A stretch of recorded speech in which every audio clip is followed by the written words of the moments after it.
statement on the shrinking civic space in the country. The Leader of the Opposition. Thank you, Right Honourable Speaker. This particular statement brought under Rule 53(1) certainly arouses curiosity, including its title. I have delegated my able minister, Shadow Minister for Internal Affairs, to present on my behalf. Right Honourable Speaker. Yes, the Honourable Member. Council, proceed. Thank you, Right Honourable Speaker. This is a statement on the shrinking operational space of civil Can I give you 10 organization. minutes? 10 minutes to do it? Thank you, 10 minutes. Let me try proceed. my best in 15 minutes. Proceed.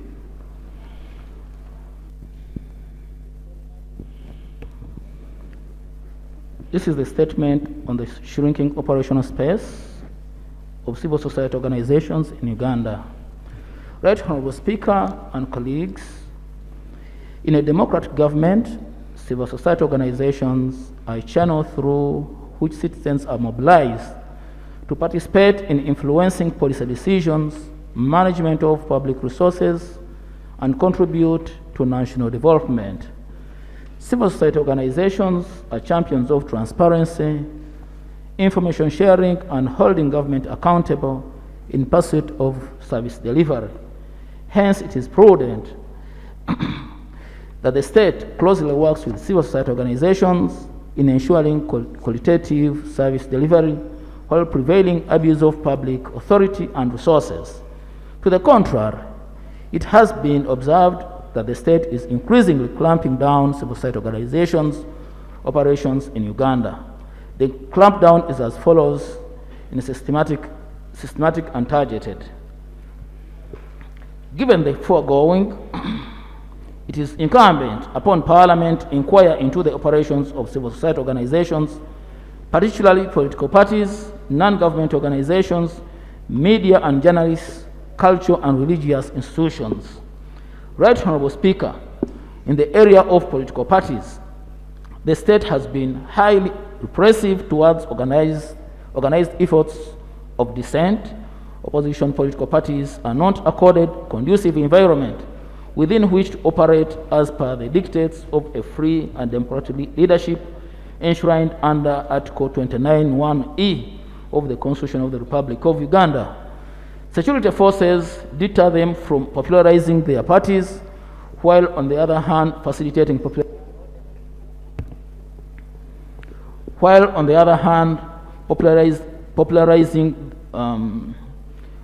popularizing the ruling party. For instance, the National Resistance Movement has not been deterred from undertaking mobilization tours in Buganda region, while the National Unity Platform has been blocked from holding radio talk shows and party activities in Mbale and Hida district. The police and the army have on several occasions, under the guise of regulating public order, rained on the political parties and prevented the opposition from organizing and conducting their activities in an orderly democratic environment, hence offending the civic space. The security organs have selectively and conveniently used the Public Order Management Act to bluntly stifle political dissent. The act under section the act, that is the Public Order Management Act, under Section 8, had given the Inspector General of Police and any person designated by the IGP powers to unilaterally stop the gatherings of protests merely on subjective suspicion that such gathering or protests would result in breach of peace. Right Honourable Speaker, the Constitutional Court, in the case of the Human Rights Network and 4 others versus the Attorney General, Constitutional Court number 56 of 2013, annulled Section 8 of the POMA. In effect, it prohibited the prohibitive powers were clipped because those powers were unacceptable and demonstrably unjustifiable in a free and democratic society. The decision is a hallmark in creating an enabling environment for political dissent that is pertinent in shaping democratic and just leadership in Uganda. Hence, a matter of urgency, the impact section should immediately be removed from the Public Order Management Act. Surprisingly, almost a year after the Constitutional Court judgment, which was delivered in March 2020, prohibitive powers were still applied during the recently concluded 2021 general elections. Opposition leaders were harassed, assaulted, and some even faced kidnapping.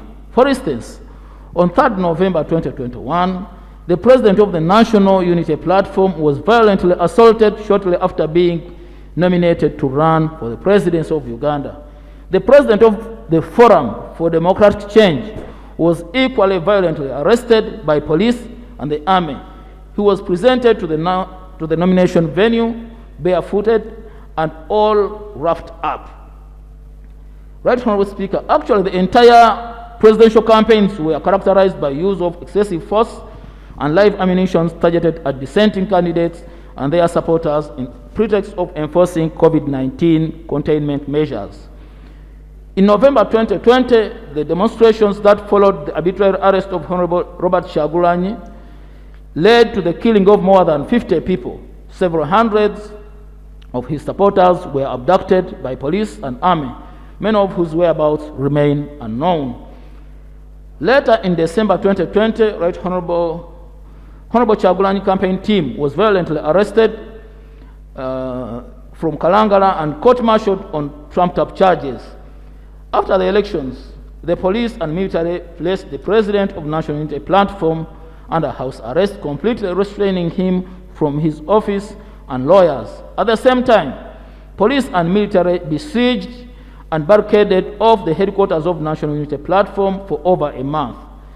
This hampered the preparation and eventual filing of his presidential petition, election petition against the disputed presidential polls by Honorable Kyagulanyi and his legal team.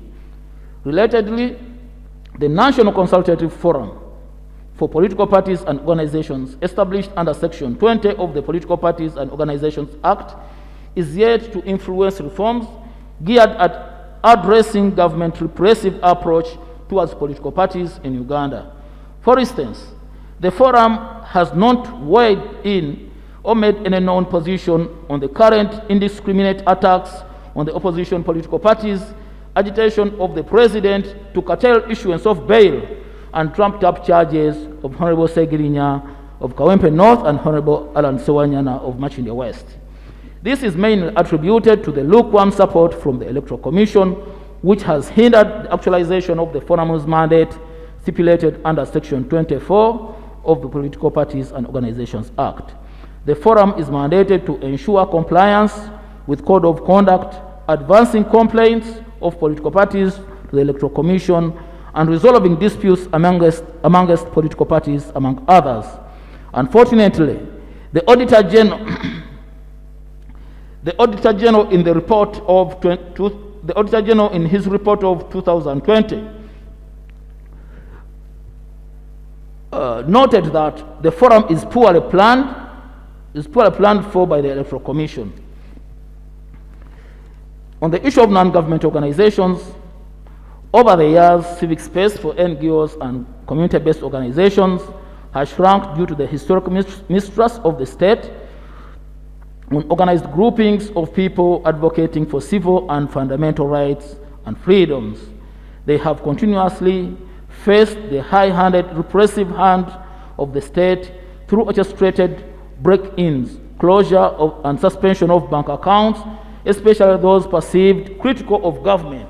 For instance, in 2017, the offices and accounts of Action Aid and Great Lakes Institute for Strategic Studies, GLIS, were closed. The legal regime and regulatory framework are also so cumbersome and extremely taxing. It is exceptionally hard to register a non-governmental organization and even much harder for an NGO to get accredited periodically. For instance, Section 44 of the NGO Act has restrictive provisions that require NGOs to seek approval to seek approval from district NGO monitoring committees, local government and NGO bureau before extending activities to the new geographical area. The multiple registration itself constrains the widening of footprints of NGOs in two new areas. As a consequence, the complementary role of NGOs to the efforts of government is adversely affected in as far as fighting gender-based violence, provision of clean and safe water, building and supporting schools, health centers, as well as road maintenance, among others, are concerned. This also downplays the contribution of NGOs to the economy, particularly in terms of service delivery, providing employment opportunities, and associated tax payments, whereas it is quite hard to ascertain the total number of employees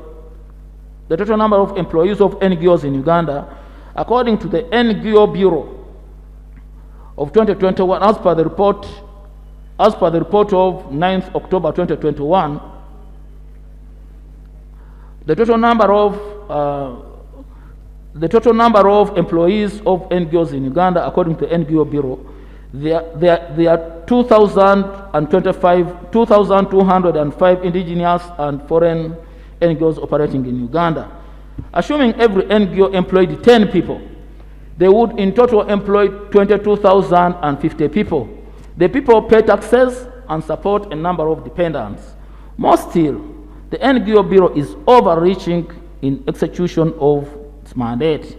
In August 2021, the NGO Bureau announced suspension of 54 NGOs on assertion of expired permits, failure to file annual returns, or failure to register with authorities. It was noted that most of the NGOs that were suspended were monitoring elections and advocates of protection of human rights. However, some NGOs adduced evidence that they were unduly suspended for they had fulfilled requirements for permits renewal. Of late, the state has made it known of its insecurity about the donor funding towards NGOs. This was evidenced in the presidential directive issued on 2nd January 2021, ordering the closure of the Democratic Governance Facility, DGF. It was asserted that DGF was subverting government under the guise of improving governance. This state of affairs orchestrated clampdown on the financing of NGOs through DGF adversely impacts on the operations of civil societies in Uganda. These maneuvers were further extended through clamp-up charges of money laundering against Advocate Nicholas Opio, a renowned human rights lawyer and the executive director of Chapter 4 Uganda. Fortunately, the charges were later dropped due to lack of merit. In the area of media and journalists, Article 29(1)(a) of the Constitution enshrines freedom of speech and expression, which includes freedom of press and other media. This can only be restricted as provided for in Article 43 of the Constitution. In the circumstances, they are acceptable and demonstrable, justifiable in a free and democratic society. Unfortunately, in disregard of the Constitution, throughout the entire campaigns in the recently concluded general elections, police and the army specifically targeted journalists that covered the campaign programs of the opposition candidates. This was envisaged in the campaign trails of the presidential candidates of Honorable Chagulanyi of the National Unity Platform and Honorable Patrick Amriat Oboy of the Forum for Democratic Change. Many journalists were violently assaulted and harassed, such as John Cliff Wamala of NTV, Daniel Taya of NBS Television, Waiswa Moses of Busoga One Radio, among others. Others were shot at and sustained grave injuries, such as Ashraf Kasirye of Ghetto Media, among others. While others were arrested and prosecuted under the general court-martial, such as Kalima Richard of Ghetto Media and Lukman Kampala, a freelancer photojournalist. Right Honorable Speaker, surprisingly, the commander of the operation in which the police and the army beat up journalists that were covering the National Unity Platform leaders as they delivered the petition to the United Nations Office of the High Commissioner for Human Rights in Uganda, in Kampala, who ought to have been charged in court-martial, has never been apprehended for any offense. The high-handedness of security personnel has resulted in intimidation, coercion, limitation of free space and expression, curtailed transmission of information, and gravely hurt democratic principles and growth of the country. Right Honorable Speaker, this has not been helped by the excusable suspension of the media houses, journalists and talk shows by the Uganda Communications Commission. This usually happens when the state has expressed displeasure for media coverage of protests or arrests of opposition leaders and engaging in debates critical of unpopular government undertakings. For instance, in 2019, UCC suspended 39 journalists from 13 media houses on allegations of breach of minimum broadcasting standards during the coverage of protests against the arrest of Honorable Kyagulanyi. Such hefty and unjustified sanctions undermine the quality of journalism in Uganda and create an environment of fear.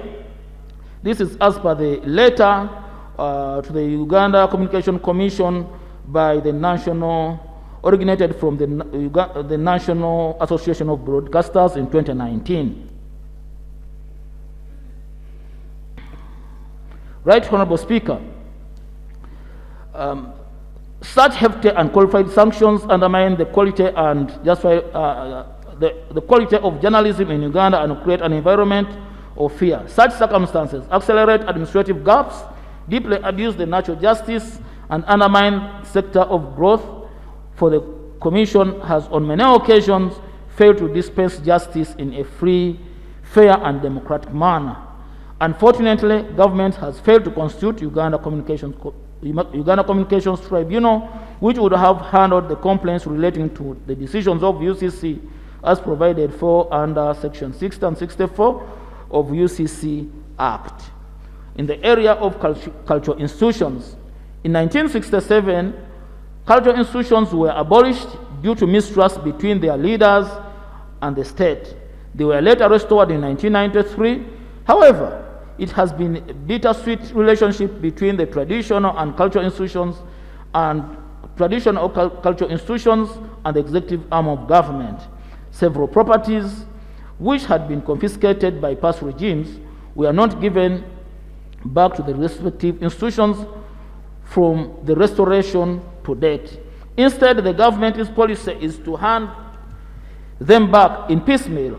Tokenism in form of cars and cash is yet another policy the state has employed to strategically and conveniently portray itself as the provider.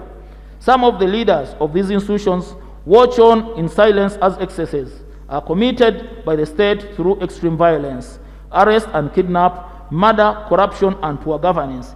It may be perceived that such leaders cannot speak up and sensitize their subjects in fear of losing out on the brown envelope from the president. Consequently, such leaders fail to hold the state accountable.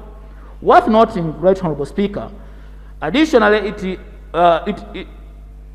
is that the state has extended its long arm into the dynamic of some of the cultural institutions, causing divisions and disharmony of government influence in the leadership contest in some cultural institutions, has created tension that have threatened peace and stability within their subjects. The state involvement in the cultural institutions' dynamics also undermines the cultural sovereignty of those institutions. For instance, in his missive entitled Museveni Right to NRA Mobilizer of Land and Sectarianism, the president described cultural leaders as parasites that live off the wealth of their subjects. He further alleges that their institutions such as Uganda Land Board are illegal entities. This has been occasioned by the cultural institution pushback of the repressive and exploitative advances of government, particularly in excess of the land. All these attacks subsequently distort the civic roles of cultural institutions and undermine the propagation of citizen inclusion in governance. On the issue of religious institutions, Government has increasingly demonstrated its displeasure with religious leaders for holding it accountable. In the just concluded election cycle, religious leaders were in one way or the other accused of undermining government. For instance, following the 2021 general elections, Honorable Vincent Bamulanga Chisempija, the Minister of Defense, as well as the former Minister for Presidency Esther Ambayo, on several occasions rebuked the religious leaders for the dismal performance of NRM political party. The state also coordinated a degrading narrative meant to undermine the religious leaders in order to derail the religious institutions and preclude them from taking part in shaping the political and democratic landscape of the country. For instance, the president terms religious leaders as parasitic and sectarians, as per the monitor of 13th November 2021. Right Honorable Speaker, on the other occasion, government has been seen to undermine the authority and control of educational institutions founded by religious institutions. For instance, in religious founded schools that are now government aided, government has on several occasions been criticized for transferring teachers and head teachers without ample consultation from the founders. This has led to standoff that further widens working relations and subsequently shrink the civic space of religious institutions. On the other occasions, the state has appointed religious leaders in two political positions without approval and consent of their superiors.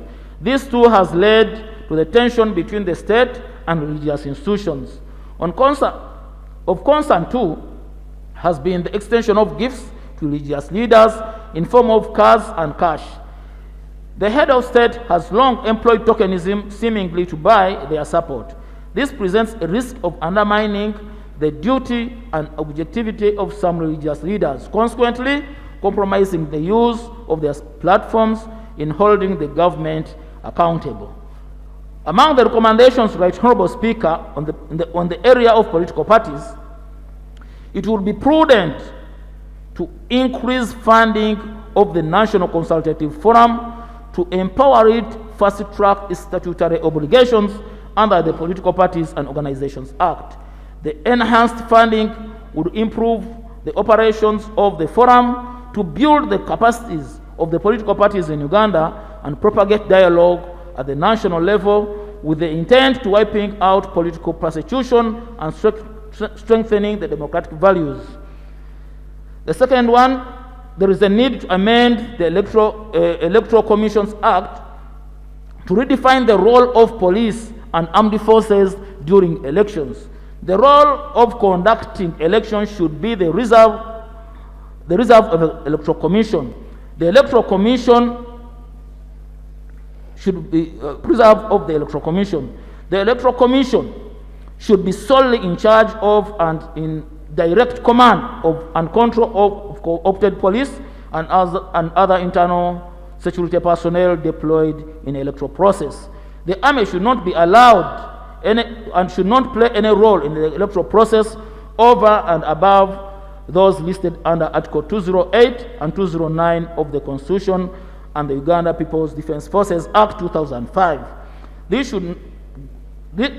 would go an extra mile in ensuring that the operations of police during elections are not politically motivated, as noticed over a time.